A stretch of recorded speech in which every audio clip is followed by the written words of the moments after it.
Adam always believed monsters were just stories, fairy tales, movies, internet myths. Not real, not possible. But that night, everything changed. It started with something small, a tremor at exactly 2:13 a.m.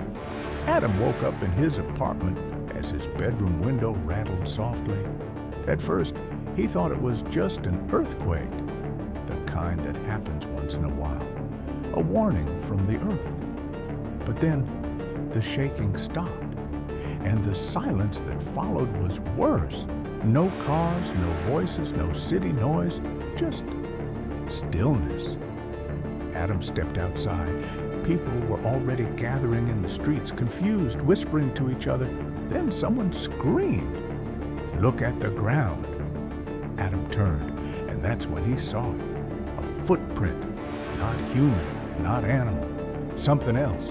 It was massive, wider than a car, so deep it looked like the road itself had been crushed like paper. Adam's heart began to pound. What could make that? Nobody answered, because nobody wanted to say it out loud. Then the sky went dark, not like night, not like clouds. Something moved above them, slowly, blocking the moon. Adam looked up, and his blood turned cold. A bird, but not a bird from this world. Its wings stretched across the sky like a living storm. Each flap sounded like thunder. People ran, some fell to their knees, others simply stared, unable to breathe. Adam whispered, "That's impossible." But it wasn't.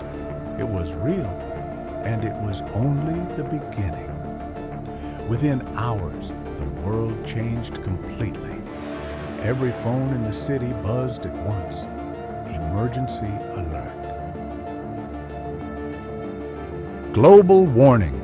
Unknown creatures detected. Adam stared at the screen. Unknown creatures? That wasn't the truth. They weren't unknown. They were titans, ancient beasts, legends that should have stayed buried. Then came the ocean. At sunrise, Adam joined thousands of people standing near the coastline. News helicopters hovered above the water. Reporters shouted into cameras, "We are witnessing something unbelievable." The sea was pulling back, like the ocean itself was afraid. The water retreated farther and farther until the ocean floor was exposed, and then a sound rose from the deep. A roar so low it felt like the planet groaning. The water exploded upward, and something emerged. A sea monster, so large it looked like a mountain was rising from the waves.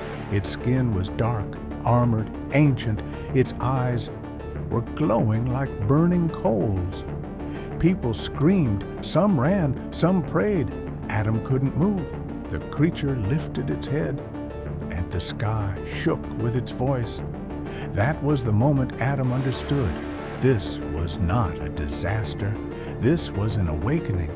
By the second day, cities were collapsing, not from war, not from bombs, but from footsteps. Adam traveled through ruined streets, trying to find safety. Cars were abandoned, buildings cracked, the air smelled like smoke and fear. Then he saw it, between the fog. A crocodile, but not normal. This thing was the size of a skyscraper. Its jaws could swallow buses whole. Its tail dragged across the city like a weapon. Each step crushed the ground. Adam hid behind a broken wall, shaking.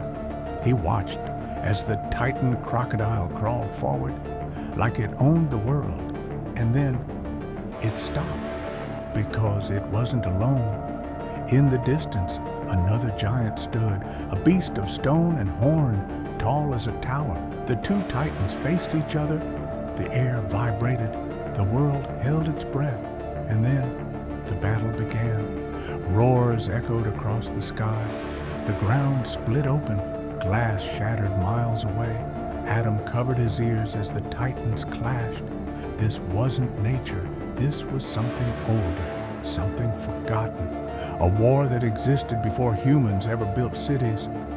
Adam whispered, "The world isn't ending.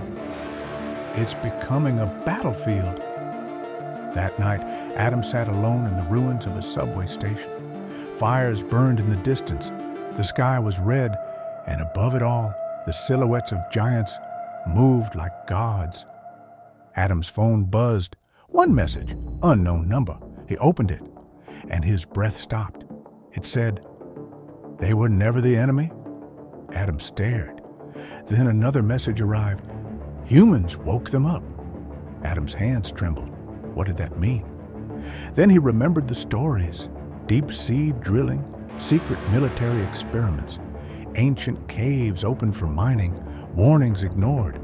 Nature pushed too far. Maybe the Titans weren't attacking. Maybe they were responding. The final message appeared. This is not their invasion. This is their return. Adam looked up into the burning sky, and for the first time in his life, he realized something terrifying. Humans were no longer the rulers of Earth. They were just survivors. And somewhere beyond the smoke, the Titans kept walking because the monster war had only just begun.